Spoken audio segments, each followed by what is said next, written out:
Back, guys, to the channel, and today we will be recapping Vanderpump Rules. And last night's episode started off from a 0 and then it ended to like 100. And yeah, I think that had to do with, with Sandoval and Sheena's blow up that literally took place. We started off the episode where we saw James and Ali were in the backyard, and this is where we had Jax who joined them because he is doing a brunch with James, and this scene for me is we saw the pre-planning for the brunch. We see finally James and Jax are on the same page. They are no longer at each other's throat because we know they could not get along. And then we saw where Jax says that Katie is going around saying that he's cheating on his wife, but I think Katie was just repeating what she was seeing on the blogs. And then Jack says he won't bow down to Lisa not because she owns a few restaurants. And this is where I said that you are saying all of this in one scene, but then when you sat in front of her, you could not literally say the same thing that you were saying. Make it make sense. Then we got to the next scene where we saw it was at Sheena's house. This is where we got Brittany who visited Sheena. And I think this seems like a Valley crossover because we had Jackson this episode and we had Brittany. Brittany visited Sheena and they were discussing her situation that she's having with Brock. She said that both of them has been at each other's throats since recently, and we saw the flashbacks, what literally led to those blow-ups. Then Sheena then says that she does not think she wants to get pregnant again because of what happened with her last pregnancy. So being pregnant again is not necessarily on her bingo card right now. She says that she feels that as well because she's a breadwinner. She feels as if this is what's maybe causing issues between she and Brock, which could also be true because if Brock is from a mindset where he's used to be the provider, and then we have persons commenting saying that he's a payroll husband, so I could see why he feels as if like this does not seem like it's working in his favor, and it causes these blow up between the two of them because he really just wants to get out there and actually start making income for himself. She then decides to say that she's seen comments as well regarding Brock and Lala, saying that persons are saying that whenever Lala enters a room, Brock faces lights up, etc. And this is what, she has her OCD, so it's really creating these intrusive thoughts now, wondering like if this could be true, would he leave her for a nanny and those little stuff basically. And of course, what went down with Scandal, they were all friends and this was going on behind their backs. So I can see why this would necessarily play a factor into the thoughts that she's having regarding this. We see where Brock was with his friend as well, where he does share that he wants them to get a nanny so he can focus more on creating whatever business he wants to create, basically.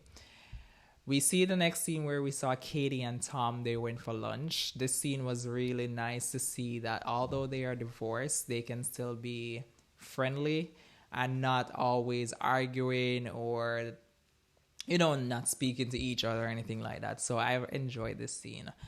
The next scene we got where we saw Brock and Sheena and they went on their dates. And this is where we see Sheena says that they need more date nights. And of course, that's not possible, Sheena, because you won't get a nanny. So I don't see how date nights can happen if you don't try to get a nanny so you guys can go on the dates. Like, make it make sense.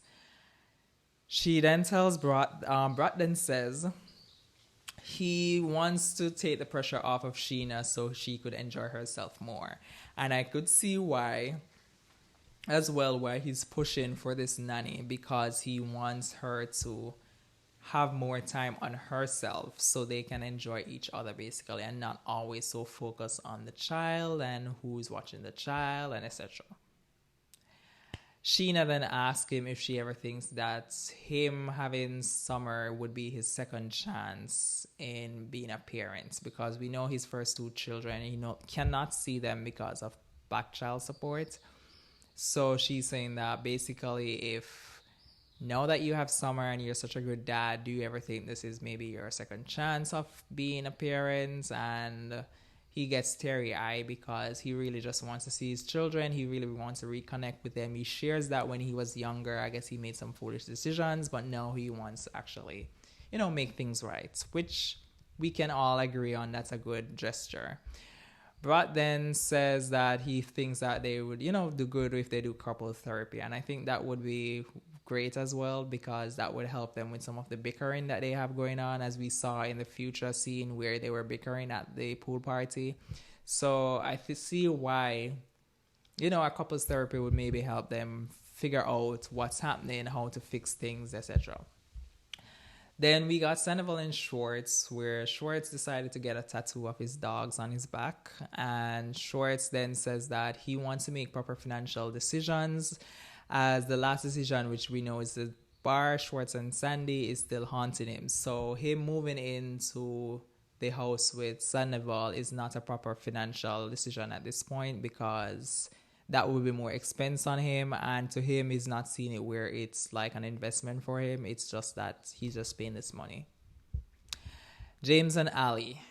James then says he doesn't want a stranger to watch the dog, and while they go out of town, because Ali has been invited to her wedding. I think it's her close friend or something like that, and he doesn't see where he can go because he doesn't want to leave his dog with someone. So Ali should face the brunt of that by not going to this wedding because you wish not to leave your dog with someone, which I think that's really unfair. And if she's always making compromises, especially coming into your world, I think you could at least make that compromise when she wanted to do something, or at least go to this wedding, which is not just a wedding, it's her close friend. Like, that would be really appreciated if you could have just made that gesture instead of just blaming it on, I don't want to leave the dog alone. And I really think that the reason why he's so pushing so hard with this dog thing, I think is because of the podcast that Rachel put out saying that he was horrible to the dog, allegedly. So he is just trying his best to show that he's such a great dog owner. So him leaving the dog, he just does not want the naysayers to say that, Rachel was right. Like, look at you just left the dog and you just got him. So I think a part of it has to do with Rachel's podcast and what she said publicly about how he behaved when they had the dog together. And then we also found out that they are sleeping in separate rooms due to the pets. Yeah. Then we got Ariana in the gym where she was with her boyfriend on FaceTime. And this is where we saw Kyle Chan has a event that's happening in San Francisco. I think the entire cast was invited, and we saw where Ariana was little much inviting her new boyfriend to this event. And I think this is where we saw in the trailer where we saw Sandoval and him will have some paths crossing. So I guess this is the event where this happened, and I think this is the same event where we saw on the blogs where someone threw a drink and some fiasco broke out at that event. He asked her if she heard anything back on the counter offer regarding the house. He says he hasn't heard anything as well. She said she hasn't heard anything. Then we got to the next scene where it was the brunch for Jackson James. Lisa is confused and blindsided as to how did it end up where there's an event being held at the restaurant where James and Jax are the hosts, where she doesn't fuck with Jax because Jax has been on podcasts speaking negative stuff about her. So she is a bit confused as to why is it that she is having him in this restaurant, and then it's publicly advertised that he will be hosting. Lisa then, this is where Jax came in, and this is where we saw where he somewhat apologized to Lisa. All of the shit talking he was doing in the previous scene literally went under the carpet, and she pretty much accepted him. To me, I think that yes, it was serious for Lisa, but I don't think it was that serious because we all know she's the EP on the next show that he's on. So obviously she has probably accepted him back into the fold, so for him to be on our next show. So yeah, I guess this was just a way to wrap up what happened and them closing off their love-hate relationship, to put it that way. Then we got where James then Jax says that as well, that Lisa wrote him off after, I guess, he left the show or he got fired, allegedly. She wrote him off. Brittany was pregnant. She didn't reach out or anything like that. So he feels some type of way. Brittany as well feels a way about that because they were really, they considered her family or they consider her really close. So it's like it was odd for them to see her move that way once they were no longer beneficial to her. Then we got where Jax decided to join the ladies at the table. Katie obviously is not a fan of Jax. We see it all over her face that she wants no parts of Jax. And this is where Jax says that he says that to Ariana after in a previous scene where Schwartz was telling him about Sandoval wanting him to move into the house and not to say anything. We see Jax being typical Jax, bringing it up at the table around with everybody, asking Ariana how does she feel regarding Schwartz moving into the house, which she was a bit blindsided by, but at the same time she wasn't fazed. She just wants her money so she can move out. Like, she doesn't really care who moves into the house at this point. Rachel can move into the house at this point and she would not care. James then decided to invite everybody over to his house for a pool party, and this also included Jackson Sandoval. So I'm sure this is not going to be a calm kumbaya pool party. The next thing we saw where is James' pool party. And this is where we saw Katie was in the house. She was talking to the other ladies saying that Ali was speaking with her regarding the whole dog situation and wanting to go to the wedding, and James not wanting to leave the dog with anybody. And this is where James literally was walking by her. The convo decided to chime in and join the conversation. James says that he does not trust anybody to watch his dog, and Ali should basically suffer in not going to the wedding because he does not trust anybody to watch the dog. So Ali should take the blunt of that, basically, which is really fucked up. But I'm sure James does not care because everything is about James. James then tells Katie as well that, which this same scene, we saw the girls trying to tell James the reason why, or explain it to him in a way, but he has such a short temper. He just goes from 0 to 100 in 5 seconds. So he was not hearing it. He was not understanding where they're coming from. He started to make it seem as if like the persons in the group who have a child, like him and his dog is more than there and there. Like, it was just confusing to me. The next thing we saw, the blow up between Jax and Katie, because we had James now decided to tell Katie that Jax was saying some negative stuff about her, and this is where the blow up happened. Jax says that she went on everywhere basically telling persons that he's cheating on his wife. She said, well, it's on the internet. He says that, well, people are talking about you on the internet, which she clearly does not care. So it was this back and forth with the two of them, and it was typical Jack's behavior at this point. Like, why are you screaming at a female about something? If it's not true, why are you so annoyed with it? It's on the internet. It's not something she just pulled out of thin air and created. It's not like a rumor she's trying to push or anything like that. So I don't see why is it that you had to be so heated about this. Maybe there's other stuff really going on outside of this, but it just seemed to me a bit odd and strange.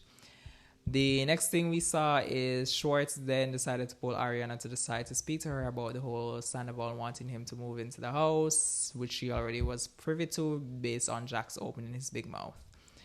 Schwartz tells her that he cannot afford it. After Tom refinances the house, they won't get that same low interest rate they got on the house, so it's going to be way more. And right now he doesn't see financially where he can afford to do something like that. And then Ariana says, and then he asks Ariana if she would hate him if he was supposed to move into the house, which she says she wouldn't, which was a bit shocking to Schwartz because, Ariana's been on this, you fuck with Sandoval, then you're dead to me, basically. So it was a bit alarming or shocking to see that she would not necessarily hate him if he was to decide to move in. Because I think at this point, Ariana knows that Schwartz is going to pick Sandoval by any means necessary. So it's not shocking if they were to move together. It probably wouldn't be shocking if they were to get married. Like, it's just does not shock her, basically. Then we got Brock and Sheena going off about Sheena wanted to put the kid down to sleep, and I guess she wanted to leave, but Brock, I guess, was not ready to leave. And this was the same thing that he's pretty much trying to say to her. Like, if we had a nanny, then we wouldn't have to be leaving these events so early because we'll have someone watching the child. And she says she wanted to read, I think, a book to her child. And they had this screaming outburst, basically, where everybody was a little bit shocked and turned around and was like, what the hell is happening here? Then we got Sheena now talking to Kyle Chan about the show, and I guess she's supposed to be, I guess, singing 2 songs or releasing 2 songs at this event. And Sandoval was there, and of course he's aware of the previous song, and this is where we got the blow up between Sandoval and Sheena. Sandoval says, why does Sheena act like she's the biggest victim in this? This is something we have all said, but she is under the same fact that she got a restraining order. So the fact that she got a restraining order, she's more involved in all of this. She says as well, she's friends with all of them. So she lost friends. So of course, again, she is involved in all of this. Sandoval then says that they're acting more entitled to talk about the events. This is another thing that I've shared as well. When it all went down, they had no problems profiting and capitalizing off of this event. Now we started this season and we had Lala and Sheena acting as if, why is Ariana still talking about this? Why is Ariana getting all of these stuff? Why is Ariana still angry? Why is Ariana wanting not to do anything with Sandoval? When isn't it because it's dying down and it's no longer profitable to you? So you want her now to move on to something else, like this is like a storyline or a game for her, so she should just let it go, is ridiculous. Then we see Sheena says to Tom what he did regarding Rachel and him makes her now look on Brock and Lala in that way, which she normally probably wouldn't have, but because of what went down, she now sees that. And I can feel for Sheena, because if you already have these thoughts in your head and then you have persons commenting saying stuff, and if she's not that strong-minded already, she's going to buy into wonder if there's something here. And if this could have happened to my close friend and one of our friends, couldn't this happen to me as well? Okay. Then this is where we got Sandoval decided to pull his Sandoval personality card and pull out the yearbook. And he decided to throw it in Sheena's face that she was another woman in a relationship. So why is she acting all as if she doesn't understand or she whatever? And honestly speaking, what Sheena did back then, she was 20, doesn't excuse the fact that she did, does not make it any whatever, but it's 2 different situations. And no pun intended, it's like apples and oranges. You guys were all friends. This girl was acting like she was friends with everybody, while for 6 months or 7 months, she was literally sleeping with you while you were with your partner. And then she acted as if like she didn't know they were still together or whatever the case might be. But you were all around each other. So how the hell did you not know that they were still together, which made no complete sense? Where we had Sheena, who was not even friends with Brandy. Not even remotely close. So it's not the same thing, Sandoval. And the fact that you keep bringing up these history books to make it, to downplay your situation, but in the same sentence saying that, yes, you know what you did was horrible, but you're still bringing up back these stuff, makes it seem as if you don't take accountability for anything that you have done. You don't see what you did, anything was wrong. And then you are expecting persons to just easily slide everything under the rug because it's the norm. And this is how it goes. And we all did shit in our past. So what makes it different? You are 40-something years old. That is what makes it different. There is a time and place, and you should have learned your lesson in life over your years in life that this shit is old. So why are we still doing this? But I digress. Let me know, guys, in the comment section what were your thoughts on the episode. Remember to comment in the comment section your thoughts on the episode. Remember to subscribe to our channel, and also remember to like the video, and I will see you next week as I'll recap Vanderpump Rules. Bye.